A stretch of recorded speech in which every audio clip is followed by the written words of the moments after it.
नमस्कार साथियों, स्वागत है आपका भी NK24 यूट्यूब चैनल पर। बहुत बहुत साथियों, आज चर्चा कर लेते हैं। सबसे पहले जैसे कि भारत की तरफ से रुख बहुत सख्त कर दिया गया है चाइना को लेकर के। चाइना ने पाकिस्तान का फेवर लेते हुए SCO मतलब जो शंघाई कॉरपोरेशन में मीटिंग हुई थी, जो कि जॉइंट सेशन में एक बजट पास होता है जिसमें सभी देशों को अपनी अपनी सहमति देनी होती है। राजनाथ सिंह जी ने पहली बात तो उस पर बजट पर हस्ताक्षर करने से मना कर दिया। बोले इसमें आपने पाकिस्तान का जो जाफ़र एक्सप्रेस कांड हुआ था उसमें कहीं ना कहीं भारत को दोषी बनाया है, और जो भारत के अंदर पहलगाम अटैक हुआ है उसको इसमें जगह नहीं दी है। और जो एक प्रोटोकॉल होता है ना, एक मंत्री का दूसरे देश के मंत्री से अपने मिलने का, जो वहाँ के हाफिज सईद हैं ना, जो पाकिस्तान के रक्षा मंत्री हैं, उनसे भारत के रक्षा मंत्री राजनाथ सिंह जी ने हाथ भी नहीं मिलाया। उन्होंने क्यों हाथ नहीं मिलाया? बोले यार तुम हमारे दुश्मन हो तो दुश्मन हो, हम ऐसा काम नहीं करते कि बाहर से कुछ और देखें और अंदर से कुछ और दिखाएं। लेकिन इसका मुंह तोड़ जवाब देते हुए एक जगह से और खबर आई है ब्राज़ील से। ब्राज़ील में देखो क्या है, 7 जुलाई को मतलब ब्रिक्स की मीटिंग होने वाली है। ब्रिक्स मतलब तुम्हारा तो जैसे कि आप जानते ही हो, ब्रिक्स में ब्राज़ील है और रूस है, इंडिया है, चाइना है और साउथ अफ्रीका है। ये सभी देश हैं। और इसमें अभी चाइना ने क्या किया है, चाइना के शी जिनपिंग ने वहाँ जाने से मना कर दिया है। क्यों मना कर दिया है? ऐसे ही ये होते ही काहे के लिए हैं, जब ये देश आपस में सहमत होते ही नहीं। देखो उसमें जो मुख्य अतिथि बनाया है ना ब्राज़ील ने मुख्य अतिथि बनाया है, वो बनाया है हमारे भारत के प्रधानमंत्री नरेंद्र मोदी। नरेंद्र मोदी जी को विशेष मुख्य अतिथि के रूप में किसने बुलाया है? ब्राज़ील ने। और ब्राज़ील ने क्या बोला है साथ साथ में? ब्राज़ील ने ये बोला है कि मेरा जो उद्देश्य है ना, जो एक राज्य मतलब एक अंतर्राज्यीय भोज होता है, जैसे खाने पे स्पेशल एक देश दूसरे देश को बुलाता है ना, मतलब स्पेशल आमंत्रण करके।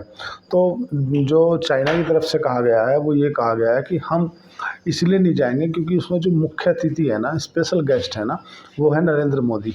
तो हम एकदम साइड हीरो का काम करेंगे, तो इसलिए हम जा नहीं रहे।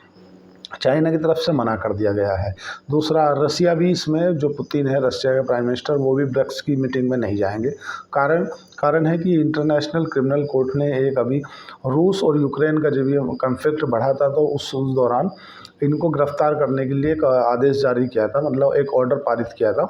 उस ऑर्डर के चलते नियम क्या था कि जिस जिस देश ने उसके अंदर, मतलब इंटरनेशनल क्रिमिनल कोर्ट के अंदर जिस जिस देश ने सहमति प्रदान कर रखी है, मतलब उसके मेंबर हैं ना, उन देश में अगर कोई इंटरनेशनल क्रिमिनल कोर्ट किसी देश के राजनेता या किसी देश के राष्ट्रपति या प्रधानमंत्री के खिलाफ कोई ऑर्डर पारित करता है ना, और वो उसको गिरफ्तारी को लेके होता है, तो वो ऑल ओवर पूरे के पूरे जितने देशों ने उस पर हस्ताक्षर कर रखे हैं ना, उस पर लागू हो जाता है।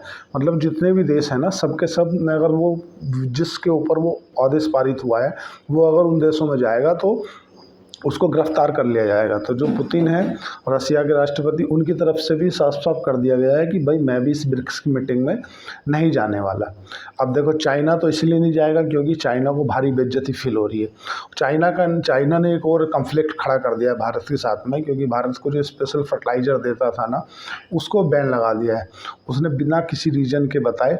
मैं वो थोड़ा सा एक अलग से विषय पे अलग से वीडियो, सेपरेट वीडियो बना दूंगा। अभी जो वीडियो है वो है पहला, तो जो OIC, देखो सबसे जो मेन मुख्य काम है ना, सबसे पहले तो राजनाथ सिंह जी ने उनको मुंह तोड़ वहीं जवाब दे दिया।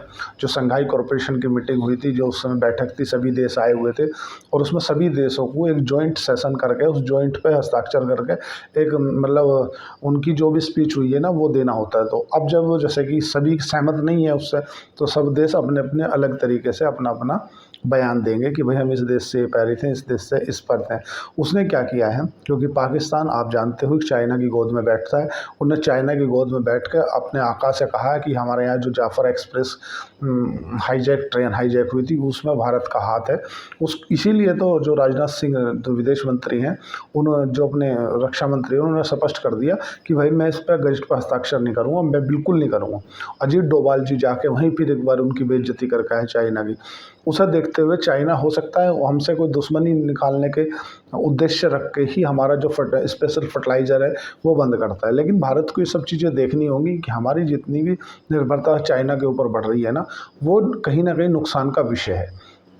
ब्रिक्स नाम ब्राज़ील, रूस, चाइना, इंडिया और साउथ अफ्रीका।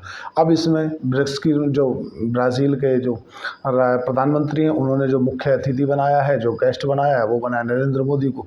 ये देख कर जिनपिंग की जल गई है। जिनपिंग ने बोला मैं तो नहीं जा रहा, क्योंकि उन्होंने जो उसके पीछे अपना जो एक तर्क रखा है, ये बोला कि हम इस बार 2 बार ब्राज़ील के राष्ट्रपति से मिल चुके हैं, तो हम तीसरी बार नहीं जाना चाहते। अगर आपको ऐसे पर्सनली मिलना है तो क्या ज़रूरत है ऐसे सबमिट कराने की, काहे के लिए पंचायत जोड़ के रखे हो। हालांकि डोनाल्ड ट्रंप के डर से भी ऐसा हो सकता है कि रूस और चाइना ब्रिक्स के जो मीटिंग होने वाली है इससे बच रहे हों, क्योंकि 2006 में इसकी शुरुआत हुई थी और पहली जो ब्रिक्स की समिट हुई थी वो हुई थी 2009 में रूस में। उसके बाद से हर साल ब्रिक्स की एक ना एक मीटिंग होती है। इनका जो उद्देश्य है वो है पश्चिम के जो देश है ना, उनमें डॉलर की जो संप्रभुता है ना, उसको एक तरह से चुनौती देना। जैसा कि डोनाल्ड ट्रंप ने बोल दिया था कि आप लोग जो ब्रिक्स के जैसी करेंसी बना रहे हो, इसमें अगर ब्रिक्स की करेंसी बनती है ना, पहले तो आप लोग विटेज समझ लो क्या विटेज रहने वाला है। देखो जैसे कि जिसका जीडीपी का अनुपात है उसी के हिसाब से उसमें अनुपात में उसी का स्टोरेज रहेगा। जैसे 40% के आसपास का युआन का स्टोरेज रहेगा, 25% इंडियन करेंसी का रहेगा और 15% तुम्हारा रूस का रहेगा और बाकी 10% के आसपास तुम्हारा ब्राज़ील का रहेगा, 8% के आसपास साउथ अफ्रीका का रहेगा। ऐसे करके अगर करेंसी बनती है ना, इनका उद्देश्य ये है कि हम जो आपस में व्यापार करते हैं, ट्रेड करते हैं, वो डॉलर में ना करके एक ब्रिक्स करेंसी बना लें, उसी की आपस में ट्रेड करें, जो कि डोनाल्ड ट्रंप ने सख्त निर्देश दे दिए थे। हालांकि इसमें जब आए थे डोनाल्ड ट्रंप, तो तुम जानती हो कि बयानवीर के नाम से जाने जाते हैं। उन्होंने तो बयान में बोल ही दिया था कि जो भी देश ब्रिक्स करेंसी की ऐसी कोई मंशा रखता है कि हम ब्रिक्स करेंसी ले आएंगे, तो मैं इस पर 200% का टैरिफ लगा दूंगा।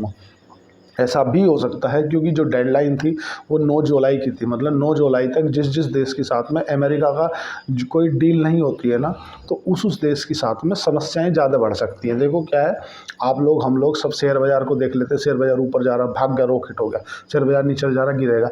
लेकिन ये भी मत भूलो कि अमेरिका के दी हुई जो डेडलाइन है वो 9 जुलाई है। 9 जुलाई तक अगर भारत और अमेरिका के बीच में ट्रेड को लेकर संधि नहीं बनती है, तो जो 26% का टैरिफ है ना, जो अमेरिका ने बोला था कि भाई मैं 26% का टैक्स लगा दूंगा हर एक प्रोडक्ट पर, तो वो अमेरिका लगा सकता है।